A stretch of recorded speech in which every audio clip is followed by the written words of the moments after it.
오늘 주시는 말씀 함께 찾겠습니다. 누가복음 11장입니다.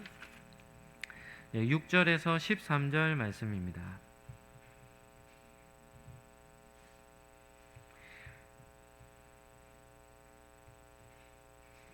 누가복음 11장 6절에서 13절 말씀, 우리 같이 한 목소리로 합독해서 우리 본문을 같이 읽도록 하겠습니다. 같이 읽겠습니다. 내 벗이 여행 중에 내게 왔으나 내가 먹을 것이 없노라 하면 그가 내서 대답하여 이르되 나를 괴롭게 하지 말라. 문이 이미 닫혔고 아이들이 나와 함께 침실에 누웠으니 일어나 내게 줄 수가 없노라 하겠느냐. 내가 너희에게 말하노니 비록 벗됨으로 인하여서는 일어나서 주지 아니할지라도 그 강청함을 인하여 일어나 그 요구대로 주리라. 내가 또 너희에게 이르노니 구하라 그러면 너희에게 주실 것이요 찾으라 그러면 찾아낼 것이요 문을 두드리라 그러면 너희에게 열릴 것이니 구하는 이마다 받을 것이요 찾는 이는 찾아낼 것이요 두드리는 이에게는 열릴 것이니라. 너희 중에 아버지 된 자로서 누가 아들이 생선을 달라 하는데 생선 대신에 뱀을 주며 알을 달라 하는데 정갈을 주겠느냐. 너희가 악할지라도 좋은 것을 자식에게 줄 알거든 하물며 너희 하늘 아버지께서 구하는 자에게 성령을 주시지 않겠느냐 하시니라. 아멘. 오늘은 누가복음 11장 말씀을 가지고 믿음의 점검 두 번째 시간으로 성령을 구합시다 라는 제목으로 말씀을 잠시 나누겠습니다. 한번 따라하겠습니다. 참된 성도는 성령을 구합니다. 올해 제가 상반기에는 예수님을 주인으로 모시는 삶이 어떤 삶인가에 대해서 전했고, 하반기에 들어와서는 왜 성령을 받아야 하는가라는 주제로 말씀을 전했습니다. 성령을 받아야 할 궁극적인 이유가 무엇입니까? 우리 신앙의 여정, 모든 여정에는 성령의 도우심이 필요하기 때문입니다. 성령을 받아야 예수님을 믿을 수 있고, 성령을 받아야 성도답게 살아갈 수 있고, 성령을 받아야 우리의 모든 삶의 어려운 문제들을 이겨내는 힘을 공급받기 때문이죠. 그래서 불신자와 성도 이 사이에 어떻게 보면 극적인 변화의 그 중심에는 누가 계신가 하면 성령 하나님이 계시는 겁니다. 고린도전서 12장 3절 말씀입니다. 우리 함께 본문을 띄워주시고 같이 한번 읽어볼까요? 시작. 그러므로 내가 너희에게 알리노니 하나님의 영으로 말하는 자는 누구든지 예수를 저주할 자라 하지 아니하고 또 성령으로 아누고서는 누구든지 예수를 주시라 할 수 없느니라. 여기서 우리는 신앙 고백이 왜 중요한지를 깨닫게 됩니다. 당신은 예수님을 주인으로 고백합니까? 당신의 삶의 주인이 예수님입니까? 당신은 예수님을 구원자라 그리스도로 고백합니까? 이런 질문을 할 때 어떤 분들은 주저하는 경우가 있어요. 이유가 무엇입니까? 지식이 부족해서가 아닙니다. 왜냐하면 많은 설교를 들었기 때문에 머리로는 다 압니다. 그럼에도 불구하고 당신은 예수님을 주인으로 모시고 삽니까? 당신은 예수님을 그리스도라 믿습니까? 라는 이런 믿음의 고백의 질문에 자신 있게 당당하게 대답을 하지 못하는 이유는 무엇 때문인가 하면 성령을 받지 않았기 때문입니다. 신앙 고백은 내 믿음의 확신의 근거 위에 서 있지 않습니다. 우리가 신앙 고백은 성령을 근거로 하여 세워져 있는 것이죠. 사도 바울이 고린도 교회 성도들에게 정확하게 말합니다. 하나님의 영이 아니고서는 어느 누구도 예수를 주시라, 주님이라, 그리스도라 고백할 수 없다는 것이죠. 왜 성령을 받아야 합니까? 우리가 그리스도인이 되기 위해, 우리가 그리스도인답게 살기 위해 우리는 성령을 받아야 하는 것이죠. 성령을 받지 않고서는 늘 제자리 걸음입니다. 늘 제자리 걸음입니다. 시간이 지나도 변화된 것도 없고 늘 제자리 걸음입니다. 예배의 감격, 은혜의 사모함, 이런 것이 우리 속에 우리 스스로 가질 수 있는 마음이 아니기 때문이죠. 또한 무슨 일을 하든지 자기밖에는 잘 알지 못하는 이런 자기를 넘어서지 못하는 근거도 성령을 받지 못했기 때문입니다. 예수님은 씨 뿌리는 자의 비유에서 네 가지 밭에 대해서 얘기하시죠. 우리의 마음과 하나님의 말씀을 듣는 이 들음으로 열매 맺는 이 관계에 대해서도 말씀하시죠. 똑같이 말씀의 씨앗이 뿌려지는데 열매 맺는 밭은 어느 밭만 열매를 맺습니까? 좋은 밭, 예전의 성경에는 옥토만 열매를 맺습니다. 왜냐하면 우리의 마음속에 마음이 굳어져 있어서 말씀의 씨앗이 뿌려져도 이 뿌리를 내리지 못하는 밭이 있는가 하면 세상의 염려와 근심으로 인해 가시덤불과 같은 상황으로 인해 말씀이 자라지 못하는 밭도 있고, 또 세상의 즐거움과 쾌락에 물들어 있는 마음의 밭도 있기 때문에 그러한 마음밭은 말씀을 들어도 결실하지 못하는 것이죠. 우리의 굳어진 마음이 부드러운 마음, 유순한 마음으로 변화가 되는데도 누구의 역사가 있어야 되겠습니까? 성령의 역사가 있어야 하는 겁니다. 그런 찬양이 있죠. 성령을 무엇에 비유합니까? 비에 비유합니다. 비에 비유. 그래서 성령의 단비를 맞으면 굳어진 땅이 어떻게 되어 있는 겁니까? 부드러운 땅으로 변화가 되는 것이죠. 그래서 성령을 받으면 우리의 마음이 달라집니다. 말씀을 받아들이는 수용력이 달라지고, 말씀을 간직하는 지속력이 달라지고, 삶에 적용시키고자 하는 응용력, 지혜가 거기에서 나오는 것이죠. 이러한 좋은 밭은 성령 하나님을 통해 변화된 마음에서만 일어난다는 사실을 우리는 기억할 수 있어야 합니다. 또 예수님은 요한복음 10장에서 목자와 양의 비유로 말씀합니다. 요한복음 10장 4절 5절 말씀 우리 같이 한번 읽어보실까요? 같이 한번 읽어봅시다. 시작. 자기 양을 다 내놓은 후에 앞서가면 양들이 그의 음성을 아는 고로 따라오되 타인의 음성은 알지 못하는 고로 타인을 따르지 아니하고 도리어 도망하느니라. 아멘. 예수님은 우리와 하나님과의 관계를 목자와 양의 관계라 이렇게 말씀하시며, 양은 누구의 음성을 안다고 말합니까? 목자의 음성을 안다는 겁니다.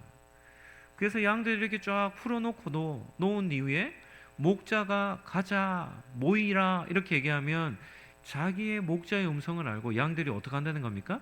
그 목자를 따른다는 겁니다. 이러한 것도 성령께서 하시는 역사입니다. 성령께서 우리의 마음을 변화시켜 놓아야 어떤 일이 나냐면 하나님의 음성이 우리에게 들려지는 겁니다. 우리가 누구를 따라야 할지를 결정하게 되는 것이죠. 우리는 세상 앞에 늘 귀가 열려 있습니다. 수많은 소리들이 우리의 귀에 들려오죠. 그런데 세상의 모든 소리들은 다 무엇을 자극하겠습니까? 우리의 욕망, 우리 마음 속에 있는 그런 욕구를 자극하죠. 마트만 가보시죠. 어떤 일을 합니까? 온 천지 소리로 가득합니다. 오늘은 1+1이에요. 이렇게 계속 외치는 겁니다. 오늘은 몇 % 할인합니다. 우리 귀에 계속해서 뭐 하냐면 어떤 특별한 혜택이 있음을 계속해서 얘기하죠. 그렇기 때문에 우리는 세상에 그냥 걸음을 걸어가도 어떻게 되냐면 세상은 우리를 가만두지 않습니다. 계속 전화가 옵니다.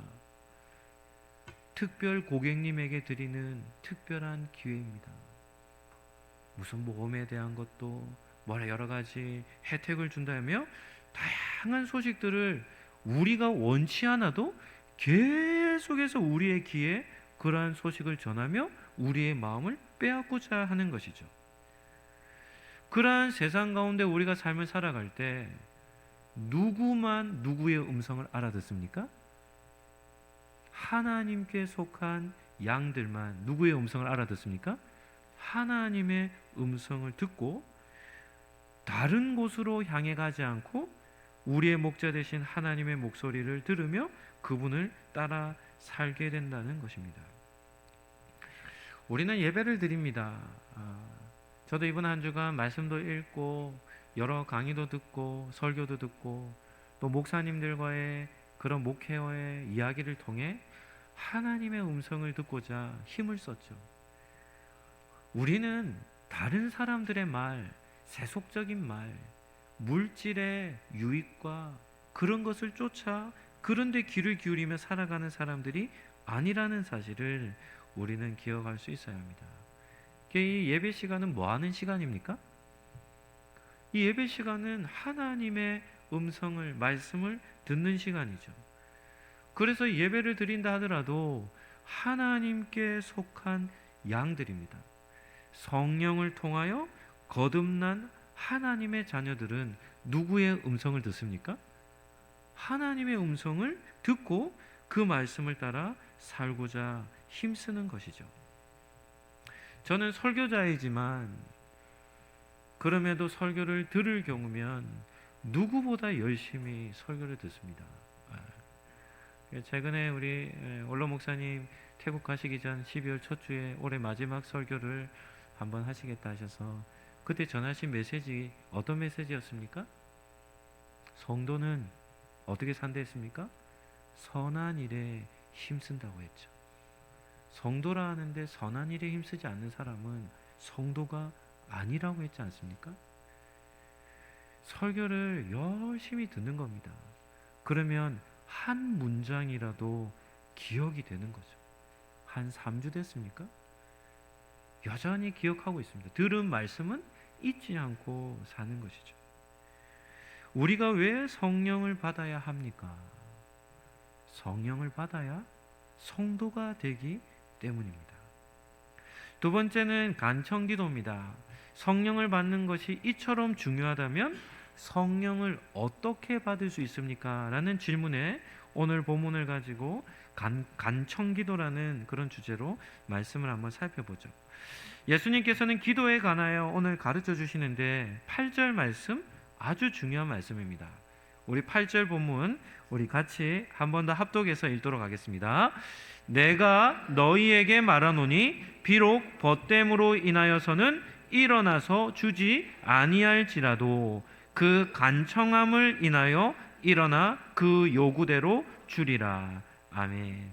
대부분의 설교자들이 오늘 8절 말씀을 근거하여 누가복음 11장 오늘 본문에 나오는 이 기도를 간청기도라 이렇게 말합니다. 여기서 나오는 간청이라는 단어는 부끄러움을 모르는, 또 다른 의미로는 담대히 이런 뜻을 가지고 있습니다. 그러니까 여기서 간청이라는 말은 어떤 의미입니까? 부끄러움을 모른 채 당당하게 나와서 간구하는 그런 기도를 뜻하는 것이죠. 간청기도에서는 두 가지 상반된 견해가 있습니다. 이런 간청기도를 부정한 의미로 보는 것이죠. 이렇게 말하는 겁니다. 한번 들어보시죠. 기도를 꼭 그렇게 고집을 부리며 때를 쓰며 해야 하는가? 이렇게 반문하는 겁니다. 그래서 때 쓰며 기도하는 그 기도는 수준이 좀 낮은 기도라 이렇게 보는 것이죠. 미성숙한 기도라 이렇게 보는 겁니다. 그런데 그와는 반대로 이 간청기도를 긍정하는 의미로 이렇게 말합니다. 우리의 삶에 직면한 절박함이, 우리의 삶에 직면한 이 어려움과 고통이 너무 크기에 그런 절박함을 근거로 하나님께 메어 달리는 기도이기에 어떻게 기도하는 겁니까? 부끄러움도 모르고 하나님 앞에 엎드려 메어 달리는 기도가 이 간청기도라는 것입니다. 그렇다면 누가복음 11장에서 예수님께서 가르치고자 하신 기도는 어떤 의미겠습니까? 한번 따라 하시죠. 네, 첫 번째입니다. 간청기도는 절박함에서 드리는 기도입니다. 오늘 본문의 상황에 보면 한 친구가 여행 중에 먹을 것이 다 떨어졌어요. 가족들이 먹을 것이 없는 겁니다. 그래서 늦은 시간 친구에게 찾아와서 떡 세 덩이를 요청합니다. 그런데 이 늦은 시간에 가족들이 다 잠자는 시간에 와서는 떡 세 덩이를 구하니까 그 주인 되는 친구가 어떻게 얘기하냐면 지금은 너무 늦은 시간이어서 내가 떡을 줄 수 없다라고 해서 정중히 거절하죠. 그런데 찾아온 친구가 포기하지 않고 굶주림 속에 고통받고 있는 가족들을 생각하며 떡 세 덩이만 달라고 간청하는 겁니다. 오늘 본문에는 두 친구의 갈등이 나오죠. 가족의 굶주림으로 인해 떡을 구하는 친구와 늦은 시간이어서 도와줄 수 없다라는 친구의 갈등이 나오는데 그 결과는 누가 이기는 겁니까? 떡을 구하는 친구가 결국은 떡을 얻게 된다는 것이죠. 예수님께서는 뭐라고 말씀합니까? 내가 당신과 친구됨으로 인하여 떡을 주는 것이 아니라 무엇 때문에 준다는 겁니까? 너무 나에게 와서 간절히 간청함으로 인하여 내가 그 요구를 들어준다는 것이죠. 이 간청기도는 어떤 기도인가 하면 관계보다도 더 힘있는 기도라고 말씀하고 있는 겁니다. 우리는 하나님에 대해서도 잘 이해해야 합니다. 시편 121편 4절 말씀, 이 말씀도 중요한 말씀이니까, 잘 아는 말씀이니까 우리 같이 한번 보도록 할까요? 저희 본문이 없습니까? 제가 한번 읽어드리도록 하겠습니다. 한번 따라하시죠. 이스라엘을 지키시는 이는 졸지도 아니하시고 주무시지도 아니하시리로다. 우리 하나님은 어떤 분이라는 겁니까? 우리 하나님은 졸지도 아니하시고 주무시지도 아니하시고, 이 무슨 뜻일까요? 어떤 의미입니까? 하나님은 시간적인 제약을 받지 않으신다는 겁니다. 한번 보시죠. 늦은 시간에 찾아온 친구는 시간이 늦어서 도와줄 수 없다고 거절했지 않습니까? 그런데 우리 하나님은 어떻습니까? 주무시지도 졸지도 아니하시는, 시간적인 제약을 받지 않는 분이라는 겁니다. 그러하기 때문에 우리가 절박한 상황 속에 놓이게 된다면 우리 하나님께 어떻게 찾아갈 수 있습니까? 시간을 불문하고 언제든지 하나님께 나와 뭐 할 수 있습니까? 간절히 간구할 수 있다는 것이죠. 그런 하나님을 믿으시고 삶의 어려움에 놓여질 때마다 하나님 앞에 나와 우리의 절박함을 근거로 간절히 기도하는 우리 성도들 되시기를 예수님 이름으로 축복합니다. 두 번째입니다. 한번 따라하시죠. 간청기도는 지속적으로 드리는 기도입니다. 떡 세 덩이를 빌리러 간 친구의 이야기에 이어서 예수님께서 이렇게 말합니다. 9절 10절 말씀, 우리가 잘 아는 말씀인데요, 중요한 말씀이니까 우리 큰 소리로 우리 9절 10절 읽겠습니다. 시작. 내가 또 너희에게 이르노니 구하라 그러면 너희에게 주실 것이요, 찾으라 그러면 찾아낼 것이요, 문을 두드리라 그러면 너희에게 열릴 것이니 구하는 이마다 받을 것이요, 찾는 이는 찾아낼 것이요, 두드리는 이에게는 열릴 것이니라. 아멘. 여기서 구하라, 찾으라, 두드리라는 말은 한 번만 구하라 이런 뜻이 아닙니다. 어떻게 구하라는 겁니까? 계속 구하고 계속 찾고 계속 두드리라는 뜻이죠. 기도를 해본 성도라면 누구나 가장 먼저 느끼는 것이 무엇인가 하면 기도의 응답이 더디다라는 것을 느끼게 되죠. 때때로는 즉시 응답될 경우도 있습니다. 그러나 대부분의 기도들은 오랜 시간을 요구합니다. 이런 질문을 한번 해보겠습니다. 하나님은 왜 우리의 기도에 즉각적으로 응답해 주지 않으실까요? 우리를 기도 훈련을 시키시기 위함입니다. 기도하는 삶을 살아내기를 훈련시키시기 위함입니다. 그리고 끝까지 믿음을 붙들게 하시기 위함입니다. 그리고 다른 어떤 것도 의지하지 않고 하나님 한 분만을 의지하게 하시기 위해 하나님은 기도를 끝까지 붙들며 살라 우리에게 그런 목적으로 우리를 기도시키시는 것이죠. 한 목사님이 이렇게 얘기했습니다. 우리의 기도가 만약 커피 자판기처럼 100원을 딱 넣으면 즉각적으로 커피가 탁 나온다고 생각해 보시죠. 그러면 기도가 마치 어떤 것처럼 여겨질까요? 하나님과 우리의 관계가 거래 관계처럼 여겨지는 겁니다. 우리가 1,000원을 내면 1,000원어치를 받고, 무언가를 요구해서 무언가를 요청하면 즉각적으로 딱 받아진다라고 하면 그 관계는 거래의 관계이지 인격적인 관계가 아닌 겁니다. 우리가 계속해서 기도할 수 있기 위해서는 하나님이 누구이신지를 알아야 하고, 우리 기도에 응답하실 하나님을 믿어야 하고, 우리의 삶의 자리에 기도라는 요소가 자리매김해야 우리가 기도할 수 있는 것이죠. 2010년도 칠레에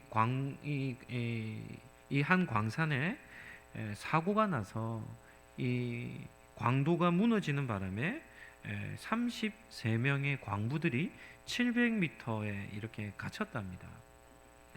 그리고 나서 나라의 정부가 어떤 방법을 다 동원해서라도 빨리 이 광부들을 구조하라라고 이렇게 얘기를 해서 17일 만에 이 광부들이 갇혀 있는 그곳에 이렇게 연결선이 닿았다고 합니다. 그래서 생존자들이 이렇게 쪽지를 써서 이렇게 연결 통도를 통해 이렇게 보고했는데 33명의 사람들이 모두 다가 살아 있었다는 겁니다. 그래서 이 갇힌 환경은 너무 열악했대요. 덥기도 덥고 30도가 넘는 더위, 그리고 먹을 것이 비상식량밖에는 없었고, 그러다 보니까 이 33명의 광부들이 여러 가지 악조건 속에서 그 시간을 버텨야 했다고 합니다. 그런데 이 광부들이 전원 구조되는 데는 70일이 걸렸는데요. 한 사람 한 사람을 그곳에서 끄집어낼 때마다 거기에서 나온 사람들이 똑같은 말을 했다고 합니다. 어떤 말을 했는가 하면, 하나님께서 우리의 기도를 들어주셨습니다. 하나님은 우리와 함께 계셨고 우리는 그분의 손을 놓지 않았습니다 라고 하는 그런 믿음의 고백을 했다는 것이죠. 한번 생각해 보시죠. 700m 이 땅 속에 갇혀 있습니다. 아무것도 보이지도 않고 얼마나 어두컴컴하고, 그리고 뭐 깜깜하고 무더위 속에 30도가 넘는 더위 속에, 그래서 사람들을 구조하니까 사람들이 전부 다 어떻게 있냐면 속옷 차림으로 있더라는 겁니다. 그리고 먹는 것도 열악한데 함께 그곳에서 그럼에도 믿음의 줄을 놓치지 않고 간절히 기도했더니 17일 만에 구조의 소식이 들려왔고, 그리고 70일 만에 모두가 다 구원을 얻게 된 것이죠. 이처럼 아주 절박한 상황이죠. 그럼에도 하나님은 그러한 상황 속에 기도의 줄을 놓지 않고 계속해서 기도하게 하시며 그들에게 다시금 생명을 허락해 주시는 그런 은혜를 보게 됩니다.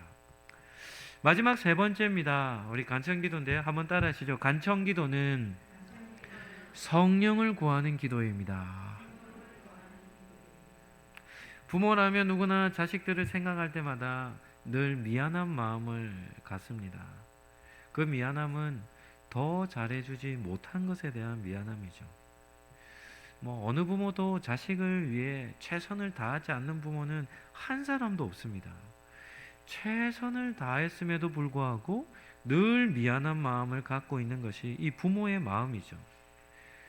그러하기에 자녀가 부모에게 무언가를 요청할 때면 가장 최우선적으로 자녀가 원하는 것 이상으로 제공하고자 힘쓰는 것이 부모의 마음이 아니겠습니까? 오늘 설교의 클라이맥스는 13절입니다. 우리 13절 말씀도 우리 같이 한번 읽고 우리 설교를 정리하도록 하겠습니다. 13절 말씀입니다. 같이 한번 읽어보실까요? 너희가 악할지라도 좋은 것을 자식에게 줄 알거든 하물며 너희 하늘 아버지께서 구하는 자에게 성령을 주시지 않겠느냐 하시니라. 아멘. 예수님은 제자들과 유대인들 앞에서 하나님을 누구라 말합니까? 하늘에 계신 아버지라 이렇게 말하죠. 여기서 중요한 단어가 하물며입니다. 하물며. 예수님은 땅의 육신의 아버지와 하늘에 계신 아버지를 비교하는 겁니다. 비교하면서 뭐라고 얘기합니까? 이 땅에 있는 육신의 아버지들도 자식을 위해서는 좋은 것을 주고자 힘쓴다는 겁니다. 그런데 하물며 하늘에 계신 아버지께서 구하는 자에게 좋은 것, 성령을 주시지 않겠느냐 이렇게 물으시는 것이죠. 주신다는 말입니까? 안 주신다는 말입니까? 주신다는 뜻이죠. 하나님께 기도하여 받을 수 있는 것 중에 가장 좋은 것이 무엇입니까? 13절 말씀을 근거로 한다면 무엇입니까? 성령 하나님입니다. 성령 하나님. 성령 하나님을 우리에게 주셔서 예수님을 믿게 하시고 하나님과의 관계를 회복시켜 주신다는 겁니다. 그러면 하나님은 누구에게 성령 하나님을 주실까요?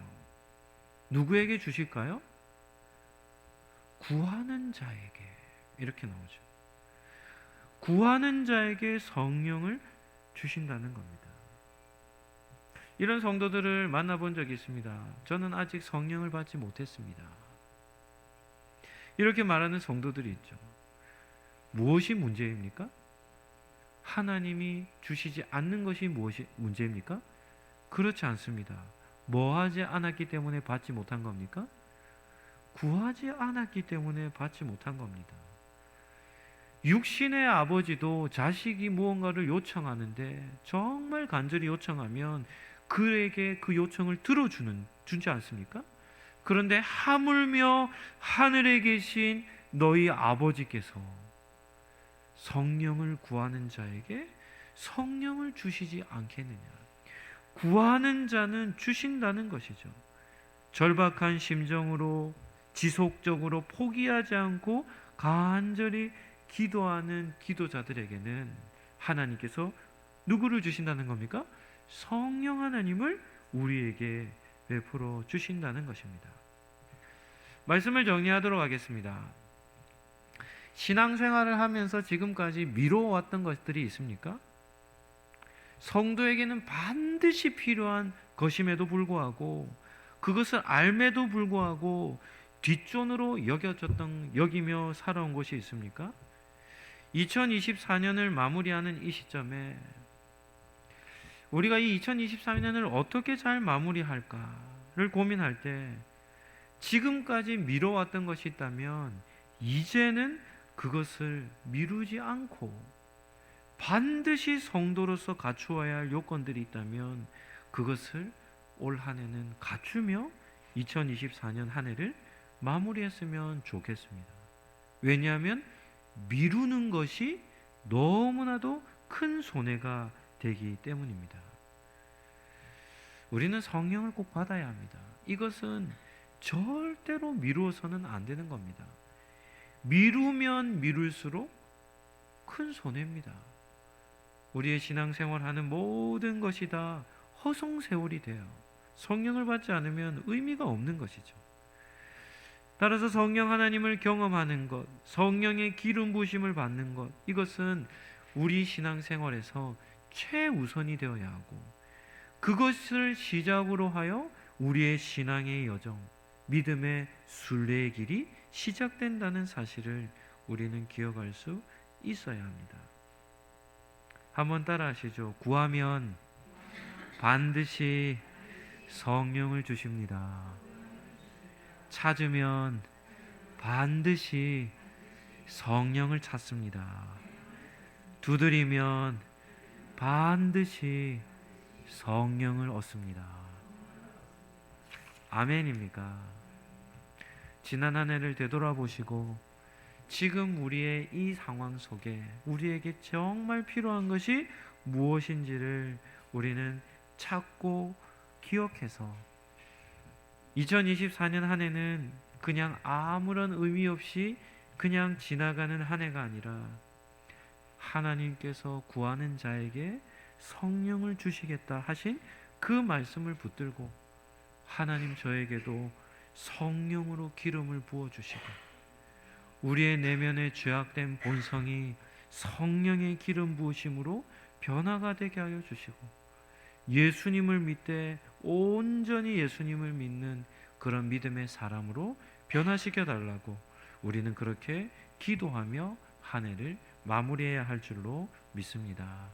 2024년 한 해가 예수님을 우리의 삶의 주인으로 모실 뿐 아니라 성령 하나님을 우리의 마음에 모심으로 여러분들의 삶이 변화가 되고 거듭나는 그런 복된 그런 한 해가 되시기를 예수님 이름으로 축복합니다. 그리스도의 은혜와 하나님의 사랑과 성령님의 교통하심이 구하는 자들에게 성령을 주시겠다 약속하신 그 약속의 말씀을 붙들고 성령의 충만함으로 예수님을 마음 가운데 주인으로 모시고 삶을 살아가기로 마음에 다짐하는 우리 상록교회 모든 권속들 머리 위에 지금부터 영원까지 함께 있을지어다. 아멘.